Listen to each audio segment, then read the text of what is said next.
everyone, welcome to S-Cube TV. I am your host Rajni, and today on the show I have with me a special guest. Her name is Dr. Rakhi Singh. She is a fertility doctor, and today on the program we are going to speak with her about PCOD or PCOS. And on the show we are going to know each and every detail about this particular disease. But before, let's welcome her to S-Cube TV. Hi, Dr. Rakhi. Welcome to S-Cube TV. Hello, good evening to all my viewers.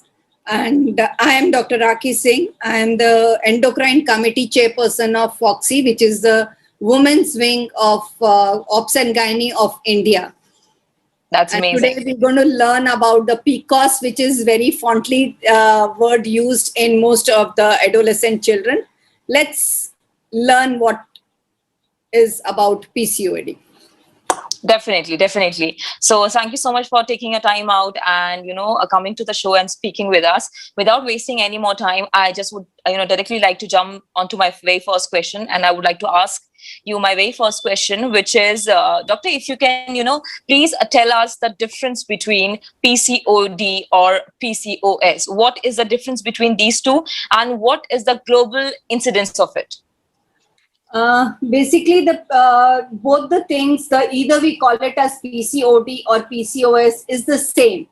Actually, the whole problem starts it is like the full form of it is Polycystic Ovarian Syndrome, and it is the multi-disease thing which happens. And once all these is neglected up and not treated at the right time and the right age, and it is neglected, then it further ahead forms into PCOD, which is a disease, polycystic ovarian disease, involving most of the metabolic syndrome and most of the metabolism issues coming up in the body.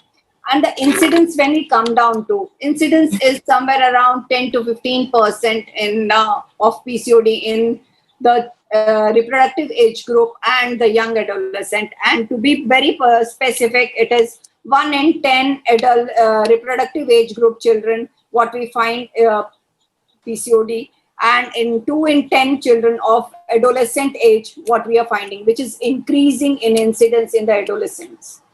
Okay. So, Doctor, also, like you said, that there is no difference between the two. So, would you say that the name is just that with the time, the name has been changed, but PCOD or PCOS are the same? No, it is not the name which has changed. It is the disease which enhances, and that has become a syndrome. It has become a disease. Okay, got it. It has become a metabolic syndrome, completely involving the cardiac, involving the hypertension, diabetes, everything follows through. Diabetes, hypertension, all the cardiac ailments, and all these would follow through. Obesity, all these would follow through. Thereby, we call it as a metabolic syndrome, which comes into it with the PCOD. It becomes a disease burden. All right. Got it. So now, Doctor, moving on to my next question. My next question to you is, what are the causes that leads to this condition? If you can also talk about that. The causes, very fondly, I would like to divide them into the modifiable causes and the non-modifiable causes. The modifiable causes, first I would like to touch upon the non-modifiable causes. The non-modifiable causes are those where we cannot change the causes. They are the genetic diseases, and which have inherited and come down. If the adolescent girl is having a family history, among the parents, the bhua, the mother, or mother's sisters, or anybody is having family-run diabetes, they are more prone for polycystic ovarian syndrome. Or if there is any history of PCOD in the family running, those also are the modifiable causes where we find this coming up. And among this, if they are there, then it comes up to the fetal origin of the adult diseases, that the disease is imprinted in the fetal genetic material itself. So it is coming ahead. That is why we are having higher amount of adolescent PCOS coming up. And then coming down to the modifiable causes, which are like the lifestyle, what we are adapting, the diet, what we are eating, the fast foods, what we are eating, sitting down, sedentary lifestyle, no exercise, no yoga, that is leading on to it. Apart from that, a lot of endotoxins which are there in the air, the pollutants and the endotoxins, they are adding on to the burden. There are also the gut microbiome which are getting changed. Apart from that, AGEs, these fast food elements are also having the advanced glycinated products which are there, which itself also causes increase in the PCOD because of the alteration of the gut microbiome. Okay. Okay. But also, doctor, what are the symptoms of PCOD or PCOS? If you can also, please There tell are us. various symptoms, like whenever the patient is there, the patient would definitely have a lot of acne coming up, facial acne. Apart from the acne which is regularly seen on the face, the patient also has the acne over the chest wall, the back. These acnes are there. They are very purulent type of acne. And apart from that, the patient is going into insulin resistance. And with that insulin and resistance, there is a velvety thick black patch sitting over the nape of the neck, what we see. That is another one symptom. Just because, and weight gain which is there, and the child tries a lot to decrease the weight of hers with the exercise. It is so very difficult for that young adolescent child to decrease the weight. So these are few of them. Apart from that, when we do an ultrasound for these kids, the ultrasound itself shows that there is what do we call a polycystic ovarian syndrome, because there is a pattern of cysts which are present in the ovaries. That is also another diagnostic criteria for diagnosing PCOD. And there's a lot of hair fall. There are two different angles to it. Either the child will have lot of hirsutism with this hirsutism in the sense excess of hair growth over the face, back, chest, abdomen, gross hair growth would be there. Or there could be alopecia, that is hair loss over the scalp of the head, which can be seen for these kids. So there are all these things are the diagnostic criteria, apart from the blood test what we do it. Okay. But doctor, also like you mentioned that there will be excessive weight gain. So is there also a condition where the excessive weight loss might also be a reason for PCOD or PCOS? No, normally in PCOD we find obesity as the major cause. Obesity is there, but lean PCOS do appear. There are very few lean PCOS, but obesity is the main criteria which normally happens to most of the young. Okay. But doctor, also, so these are the symptoms by which we can know that we are going through PCOD or PCOS. Or are there also some other symptoms that we should have to There are blood tests also. Whenever we are doing the blood test, it would be like the male hormone which is increasing, the female gonadotropin hormones which are LH and the FSH. Normally the ratio of LH and FSH is 2:1. The FSH is 2 and the LH is 1. Whereas the ratio alters, the LH increases. And because of this, there would be anovulation. Anovulation is that the eggs are not getting released in the ovaries. So when the eggs are not getting released, it would be the patient is having difficulty in conception. So that is the second part of it. Okay. So now, doctor, if you can please tell us how can we diagnose it and how can we treat it? So diagnosis, as I had told you, that clinical diagnosis is made on these bases: the acne, the hirsutism, the obesity, the acanthus nigricans, which is the black patch over the neck, nape of the neck, back of the neck. And apart from that, the ultrasound diagnosis is there. When we do an ultrasound, we come to know that the ovaries are showing multiple cysts in the ovary, like a pearl string appearance over the periphery of the ovary. There are multiple cysts which are sitting. And the blood test where the LH is raised than the FSH. That is another. And the testosterone hormone which is increased. The male hormones increase in these patients. Okay. So doctor, also, with the proper diet and proper exercise, can we treat it, or it is untreatable? Definitely. The main forte of management would be like, initially, whenever this patient comes, we advise a multidisciplinary approach once it is diagnosed and the patient's BMI, which is basic metabolic index, which is more than 25. If the patient is in the range of more than 30 plus, then the patient requires a multi-speciality approach with a gynecologist, the physician, the dietitian, the yoga specialist. If it is an adolescent child, then the pediatrician also needs to be involved into it.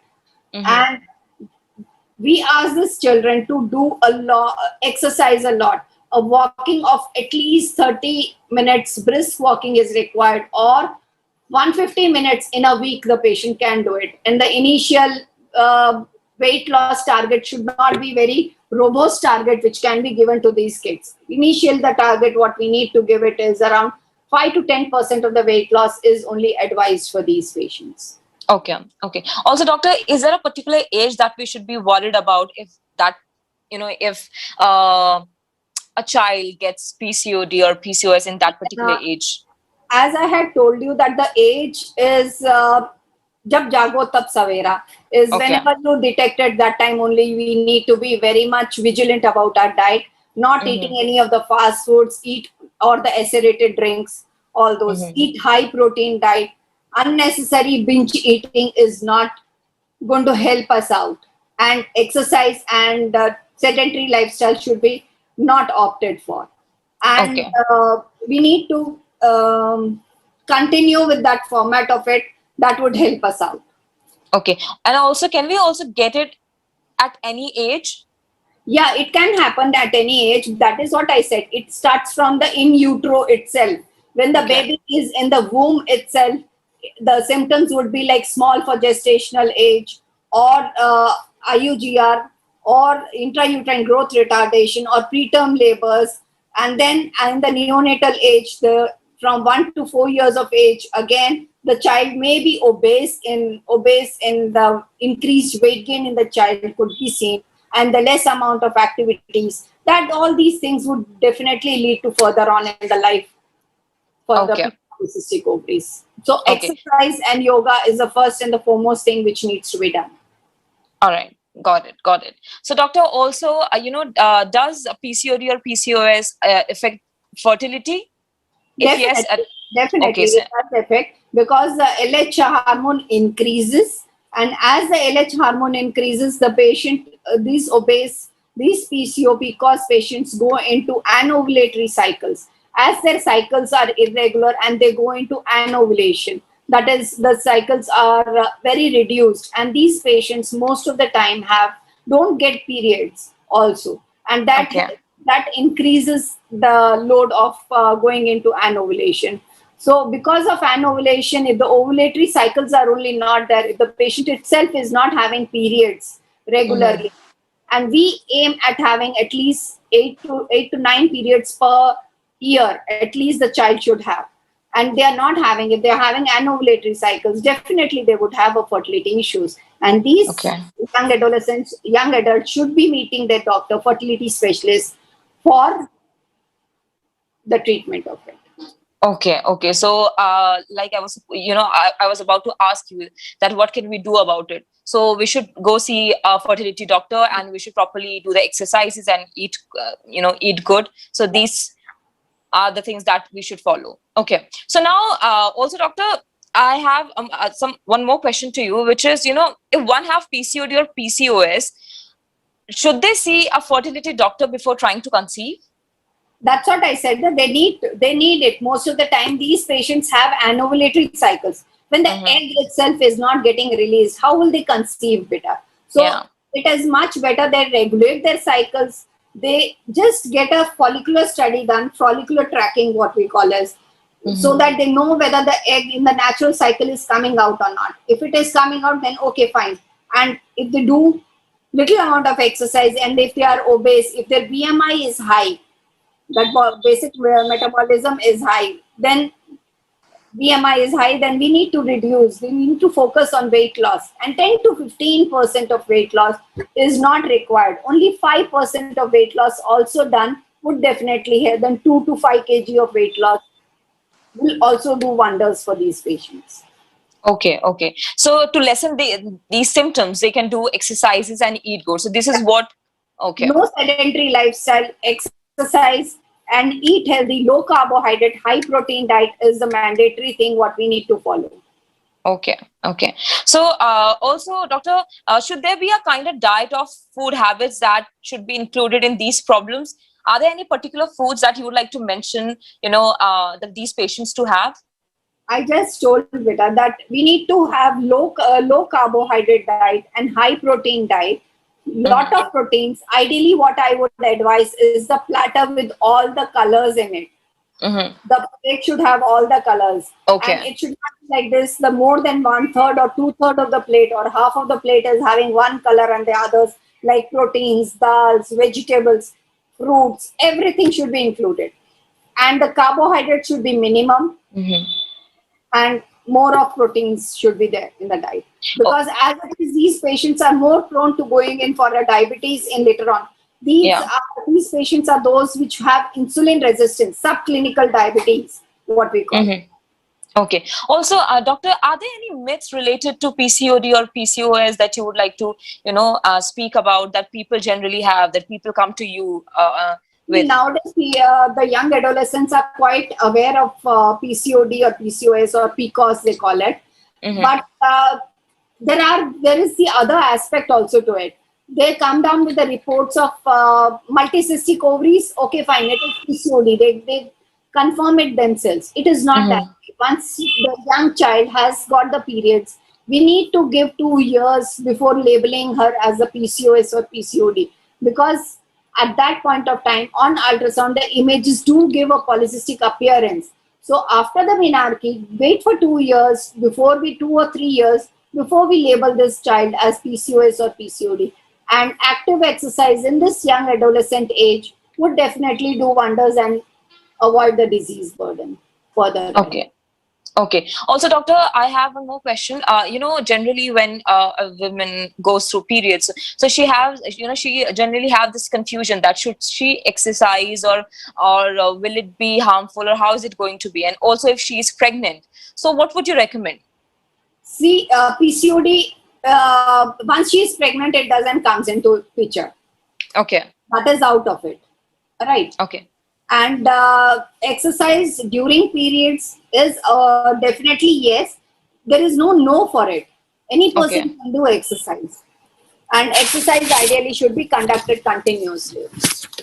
Okay, okay, got it. So, doctor, we actually have covered all the questions. So, is there any particular thing about PCOD or PCOS that you would like to mention?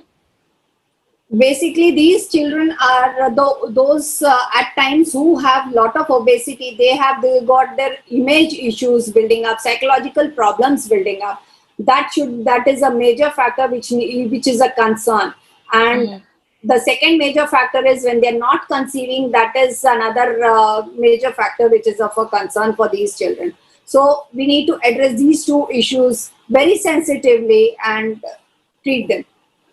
Okay, okay. Thank you so much, Dr. Rakhi, for coming to SQ TV and speaking with us. Thank you so much for sharing some amazing, knowledge and amazing tips with our audiences. So it was so lovely chatting with you. Thank you. All right, guys, that's it from SQ TV. Keep on watching and